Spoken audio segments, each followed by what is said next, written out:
we're going to be going over the process of replacing Type 1 and Type 2 stick boxes in GameCube controllers. Since Type 1 and Type 2 stick boxes share the same footprint, that means you can use Type 2 stick boxes to upgrade Type 1 motherboards. So here we have a Type 2 donor GameCube controller. The motherboard didn't work, so I'm going to be taking the stick boxes off of it and putting those into the Type 1 controller that I have. To take these off, you just have to desolder the 4 mounts to the motherboard, and then the 6 potentiometer solder pads. In my experience, if the potentiometer's pins are against the edge of the pads, the solder will still stick to it, and it can make it harder to take off of the motherboard. So I push them to the center with the soldering iron, and then I use my solder sucker to pull the solder off of them one more time. If you're looking for replacement Type 2 stick boxes, you can get them from either donor controllers or from Wii nunchucks, the older ones. If you get a newer style one, then it'll probably have a Type 3.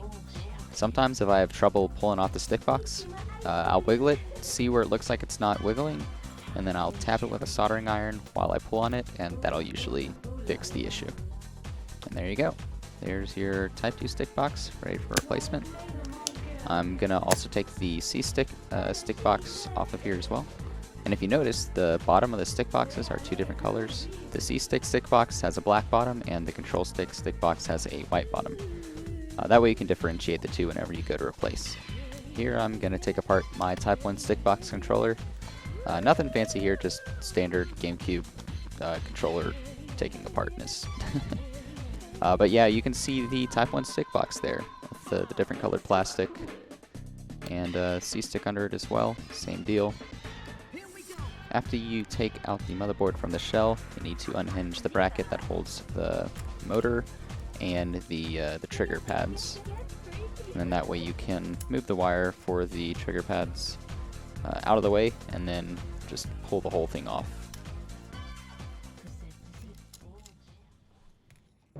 Round 2 of desoldering stick boxes, this time the one from my Type 1 controller. Same deal as before, literally nothing is different. I don't need these old stick boxes for any reason, so once I take them out, I'm just gonna trash them. Putting in the new stick box into place, making sure that you keep track of which one is your control stick, which one is your C-stick, and then you solder them into place. Unfortunately, that camera angle was messed up, but the C-stick soldering process I do have nice and clear for you. I just stick the iron up on the solder pad, loosen up the solder around it, and then just tap the solder to the solder pad, and it goes right on. I start with the mounts just to secure them in place, and then I go on to the potentiometers afterwards. And if it wasn't clear, the C-stick process is the exact same as the control stick process. They share the same footprint on the motherboard. And there we have our 2 Type 2 stick boxes that replaced our Type 1, or you can also just replace Type 2 stick boxes if yours are bad or whatever. Put the trigger pads back into the bracket, make sure that the wire goes through the little guiding hole on the bottom, and then after that you can snap it into place on the motherboard. Take your motor and make sure you stick it in with the spindle facing frontwards, and then you can put it into your front shell. You just wiggle each piece around as you put it in, so that way you make sure it all fits into place. And make sure that the main wire goes around the piece of the shell that sticks out, so it goes snug into place. And continuing on, we put the Z button back in, press it a couple times, make sure it works just fine. And then we're going to take the wire for the rumble, stick it under this little organizer here, and then push it out of the way so that the triggers don't bump into it. Move the triggers up, and then you can put your back shell on. Just wiggle it around as you put it back together, and it should all fall into place.